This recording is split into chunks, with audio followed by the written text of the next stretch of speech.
سب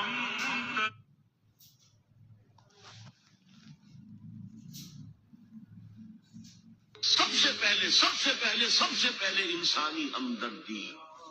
حضور نے فرمایا میں یحب الرفق فقد حرم الخیر کلہ. جو شخص دل کی نرمی سے محروم ہو گیا وہ کل کے کل خیر سے محروم ہو. کسی کو دکھ میں دیکھو اور اس پوزیشن میں ہو کہ تم اس کا کوئی مداوع کر سکو اور نہ کرو. پھر تم چاہے مفسر ہو محدث ہو نیک نہیں ہو. تم عابد ہو سکتے ہو زاہد ہو سکتے ہو مفسر ہو سکتے ہو محدث نیک نہیں ہو. اگر کسی کو دکھ میں دیکھ کر آپ طرف نہیں اٹھتے اگر اس کی مدد کرنے پر قادر ہو اور نہیں کرتے تو کل خیر سے محروم.